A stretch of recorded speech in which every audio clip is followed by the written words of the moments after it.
Hello, welcome back to Diary of a Parent. This is a space where I read real entries from my book. Entries inspire in just being a woman, being a mom, a wife. We slow down enough to actually feel them, to actually think about it. The book is available as an ebook on Amazon and you can follow together. Leave a comment with a request of what entry I want to read. And for now, we are reading entry day 359. Let's agree to disagree. Grab your drink. I have a strawberry matcha, halfway down, and let's get cozy. There was a time I believed every disagreement had to end with resolution, preferably with me being understood.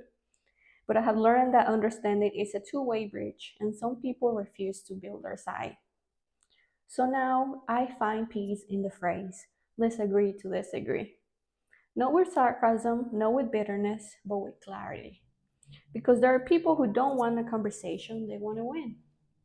And I no longer volunteer my peace for someone else's power trip. It only takes a few minutes to know if someone is arguing to connect or to dominate. And when I sense that latter, I walk away with love, but I walk away. Not because I think I'm better, but because I have grown. I have outgrown the need to prove myself to people who don't care to understand.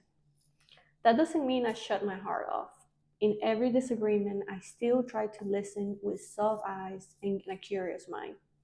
I still ask, what made them think this way? What pain shaped their way?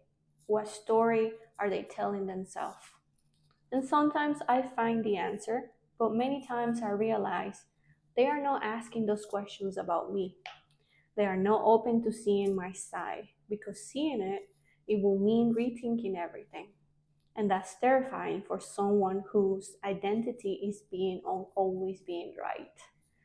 So instead of debating, I choose peace. Not silence out of fear, but silence out of strength. Not agreement, but boundaries. So let's agree to disagree. And I still go home with my peace, my growth, and my power intact. That was the full entry. Now I have cafecito questions for parents and for teens on every entry. Well, not on every. At the beginning, I was still learning. I was still figuring out what I was going to write. But these questions are for the parents. The first one, do you model what respectful disagreement looks like in your home? And this one is a tough one because as soon as we get triggered, we want to explode. It takes practice. But at least respectful disagreement in my home, it's actually using the phrase, let's agree to disagree. We just don't know what we don't know, inspired by someone on another entry. And actually, sometimes it sounds kind of aggressive, if I'm being honest. It sounds, hey, don't talk to me right now. Because I'm triggered, and anything that I will say, it will be worse. So the person needs to know, okay, that's a moment to give them space. But the key here, the respectful part of the disagreement, is coming back to it. You cannot leave and just pretend nothing happened. The second one, how do you handle family members who don't value mutual understanding? This one I have so many examples, and honestly is distance. Respectful distance, not a bitterness distance. It's a type of distance that you know they are there, they know you are there if they need help or if I need help, but we don't frequent the same spaces. And it's hard. That's a conversation for another video, but distance will save you so many headaches. The third and last questions for parents is, what's one situation recently where you protected your peace without needing to be right? Recently, I would say with family members. I'm not going to give details, but in the text conversation that we were having, I just said I'm not going to give details, and I went into saying it was a text, but the person was starting to argue, and I sensed it and realized it, and I was like, hey, I'm not here to argue. Maybe you're right, maybe you're not. Let's refocus to whatever it is that we needed to get done together. And again, it takes practice, effort, intention, but it is possible, and it gets easier with time. Now we're just going to do one for the teens because I don't have a teen in here. I do have one behind the camera, but she's not in my video today. So, by the way, By the way, there's another video up already with her. If you want to get to meet her, she's the most lovely, beautiful daughter ever. I love her. And hopefully soon I'll be having many other teenagers recording these videos with me.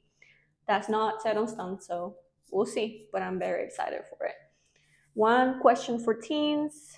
I hope to ask them who in your life truly listens when you disagree with them and who doesn't. I think it's very important for teenagers to find that person, the one that is, one, able to have a constructive argument, and second, to realize earlier who do you need to walk away from in order to continue growing and be at peace.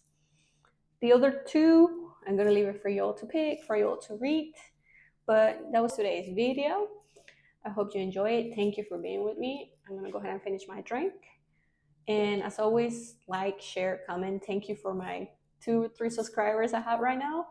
I hope to continue growing and for these videos and the other social media to continue reaching people's heart, for them to feel God's presence when they need it.